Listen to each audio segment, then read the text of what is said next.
Good morning students. जैसे कि हम लोग जानते हैं, हमारा पाठ 2 में हम लोग तत्वों का आवर्ती वर्गीकरण देख रहे हैं। इसके पूर्व हमने आधुनिक आवर्त सारणी का आवर्ती झुकाव देखा है। और यह आवर्ती झुकाव में जैसे कि आपको पता है कि 3 गुणधर्मों के बारे में हम लोग जानकारी ले रहे हैं। पहला था संयोजकता, परमाणु आकार, और आज हम लोग देखेंगे धातु अधातुओं के गुणधर्म। संयोजकता और परमाणु आकार के बारे में आशा करता हूँ आप लोग को बहुत अच्छे से समझ में आ गया है। पिछले वीडियो में जैसे कि हमने देखा है, आज हम लोग हमारा नेक्स्ट टॉपिक शुरू करेंगे धातु अधातु के गुणधर्म, यानी मेटालिक नॉन मेटालिक कैरेक्टर।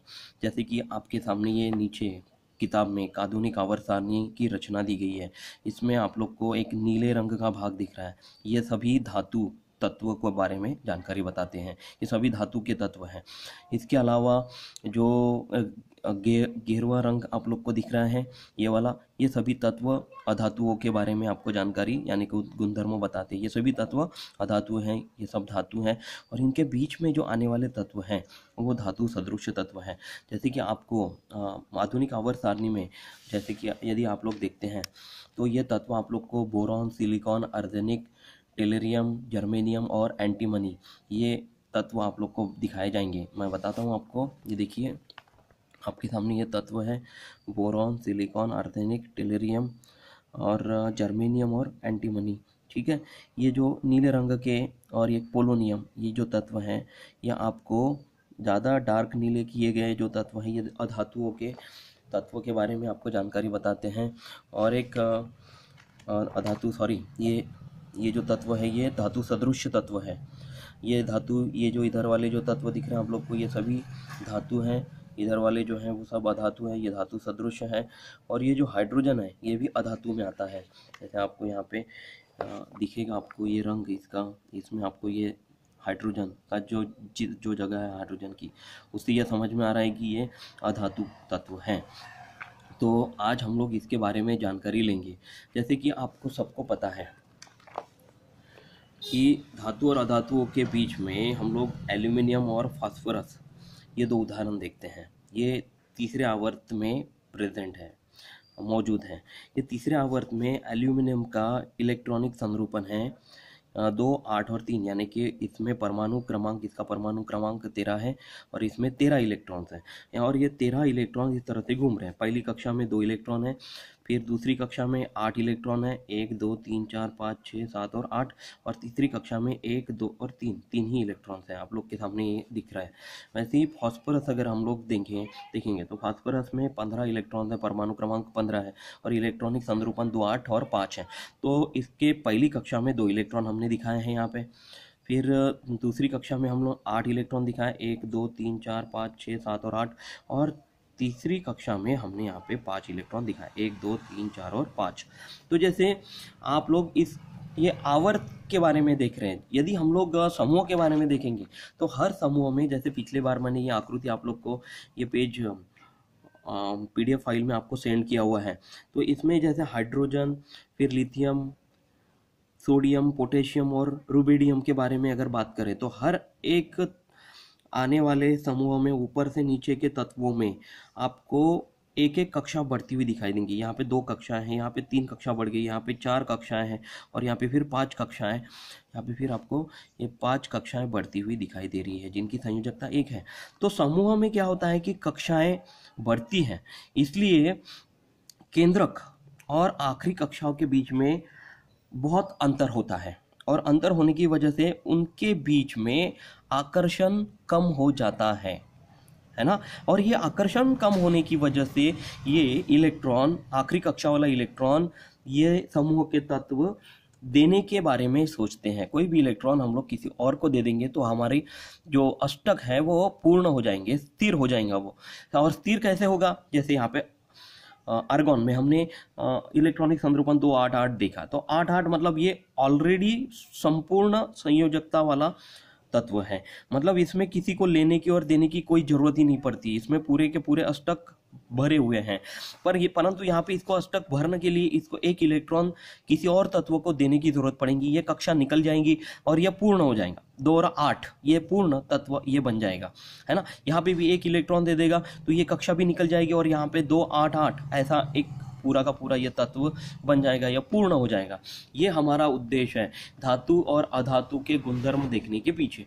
तो देखिए यहाँ पे आपको जानकारी बताई गई है, किसी परमाणु के सभी इलेक्ट्रॉन उन पर धन आवेशित केंद्रक के कारण प्रयुक्त होने वाले आकर्षण बल के कारण परमाणु में स्थिर होते हैं। मतलब यहाँ पे उसके केंद्रक यानी कि हम लोग क्या बोलेंगे, यहाँ पे ये केंद्रक है ना, एल्यूमिनियम का कोई एक तत्व ले लेते, इसमें धन आवेशित केंद्रक है, मतलब धन आवेशित केंद्रक है, मतलब इसमें धन आवेश आपको दिखेगा, ये धन आवेशित दिखेगा। और इलेक्ट्रॉन जो होते हैं वो ऋण आवेशित होते हैं, ये ऋण आवेशित होते हैं। तो जितने जितने ये पास रहेंगे उतना इनके बीच में आकर्षण ज़्यादा बढ़ेगा। जैसे आप लोग को यहाँ पे मैं ड्रॉ करके बता रहा हूँ, इनके बीच में ये आकर्षण अपने आप बढ़ता ही जाएगा।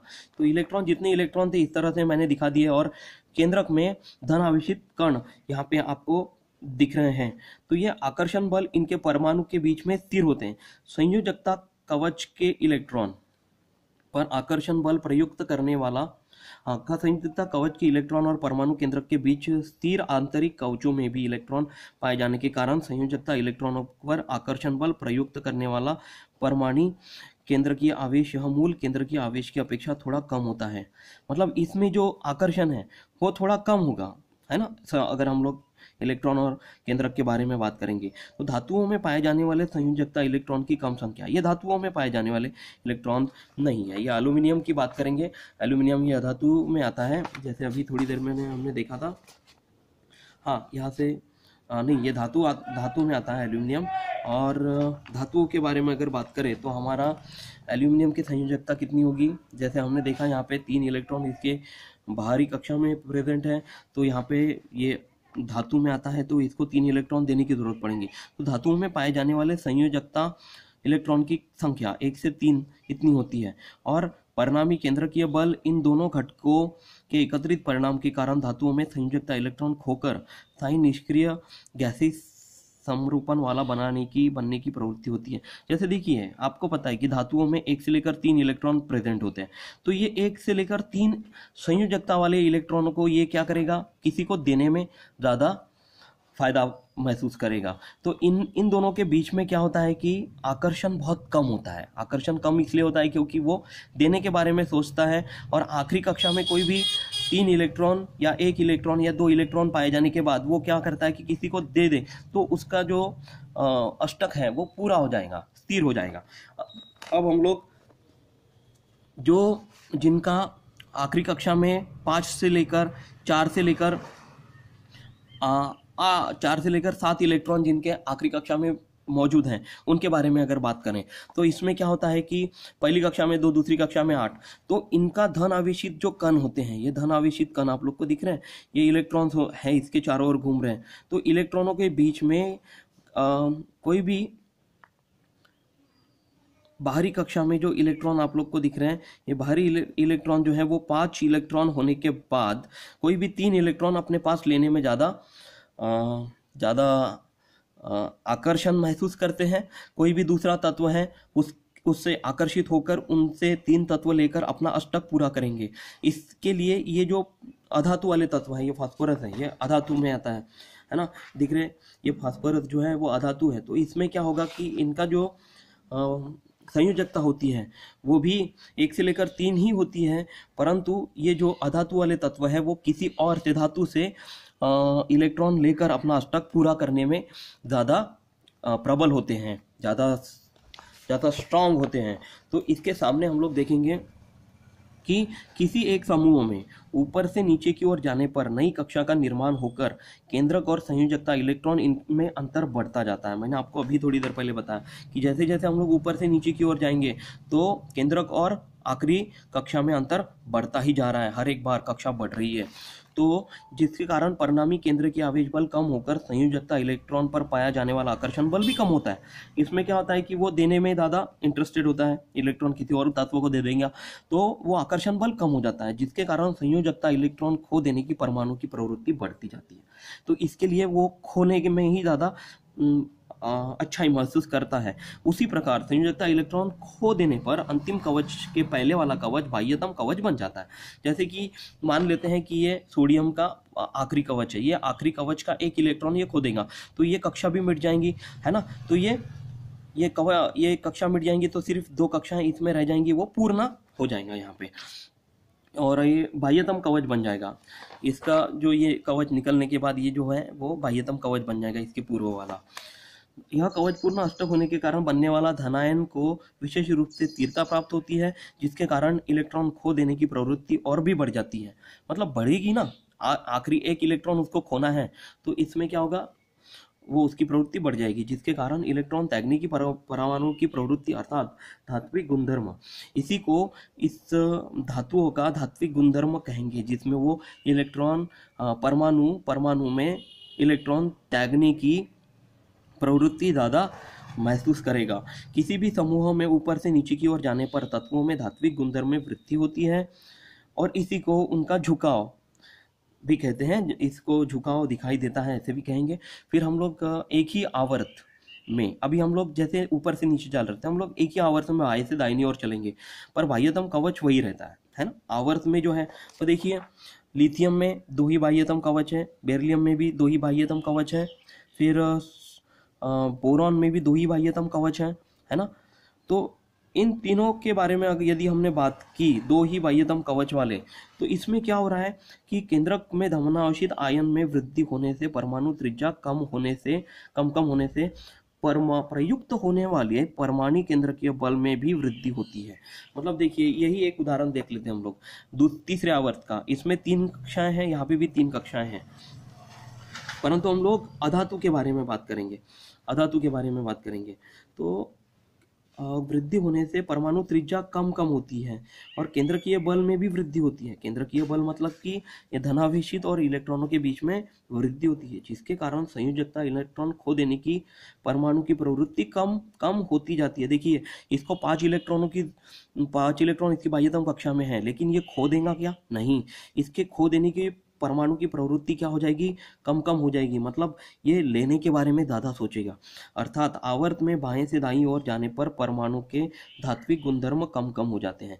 धात्विक गुणधर्म कम क्यों नहीं होंगे? क्योंकि यहाँ पे अधातु है, ये फास्फोरस अधातु है, तो ये फास्फोरस अधातु होने के कारण इसमें क्या होगा, धात्विक गुणधर्म कम हो जाएगा और अधात्विक गुणधर्म बढ़ता जाएगा। समझ में आ रहा है आपको? अधात्विक गुणधर्म बढ़ता जा रहा है मतलब इसको लेने की प्रवृत्ति ज़्यादा बढ़ रही है। और धात्विक गुणधर्म किसे कहेंगे? जिसमें इलेक्ट्रॉन को देने की प्रवृत्ति ज़्यादा बढ़ जाती है।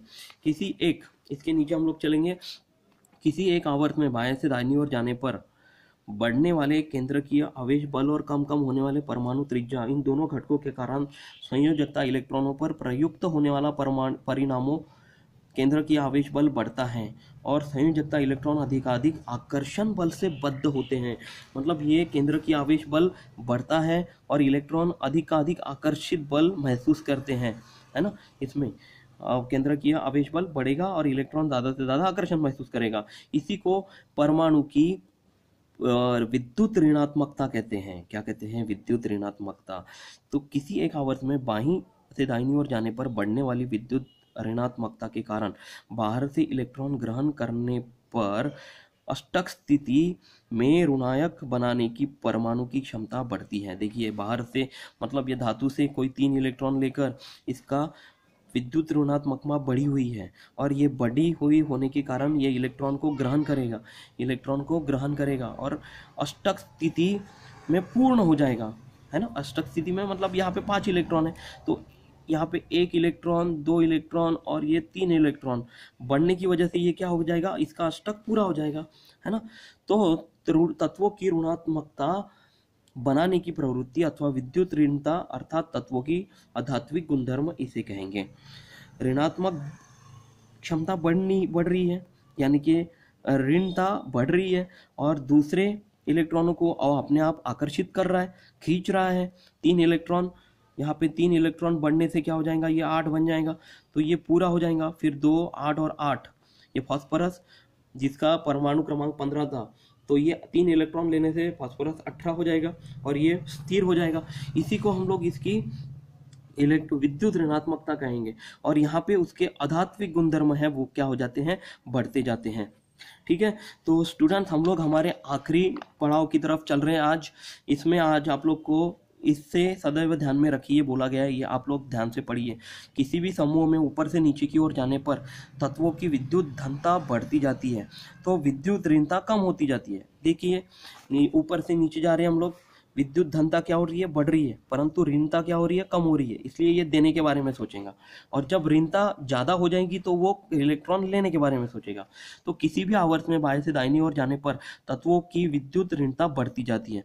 जैसे यहाँ से हम लोग बाएं से और बाई ओर से दाहिनी ओर चल रहे हैं, तो यहाँ पे क्या हो रहा है, उसकी विद्युत ऋणता बढ़ रही है और विद्युत धनता कम हो रही है। विद्युत धनता कम हो रही है ना, क्योंकि हम लोग ऊपर से नीचे नहीं जा रहे, बाईं ओर से दाईं ओर जा रहे हैं। तो इससे क्या होगा कि इसका विद्युत धनता कम होगी और विद्युत ऋणता बढ़ जाएगी आवर्त में बाएं से दाहिनी ओर। फिर तीसरा पॉइंट है, तत्वों की विद्युत धनता अथवा विद्युत ऋणता जितनी ज़्यादा उतनी ही उसकी अभिक्रियाशीलता ज़्यादा होती है। जैसे देखिए यहाँ पे एक इलेक्ट्रॉन उसको देने की जरूरत पड़ रही है, विद्युत धनता यहाँ पे ज़्यादा है, तो ये क्या होगा, दे देगा। फिर यहाँ अगर हम लोग आवर्त 3 की बात करें, बाईं ओर से दाहिनी ओर तक, मतलब दाईं ओर बाएं से दाईं ओर चलना है, तो यहाँ पे उसका इलेक्ट्रॉन विद्युत ऋणता बढ़ेगी। तो विद्युत ऋणता बढ़ेगी तो वो कोई भी 3 इलेक्ट्रॉन या 2 इलेक्ट्रॉन या 1 इलेक्ट्रॉन लेकर अपना अष्टक पूर्ण करने के बारे में सोचेगा। तो जब इस तरह की स्थिति कोई भी तत्व पर आती है तो उसमें क्या होता है कि अभिक्रियाशीलता ज़्यादा हो जाती है। ठीक है, फिर हम लोग हैलोजन वंश की श्रेणीबद्धता देखेंगे, जो कि हमारा आखिरी पॉइंट है। इसके बाद हम लोग इसके नोट्स मैं आपको भेजूंगा। समूह 17 में हैलोजन कुल के सदस्य हैं, है ना, आप लोग को पता होगा। बेरिलियम नहीं, हमने ये आखिरी वाले तत्व देखे थे।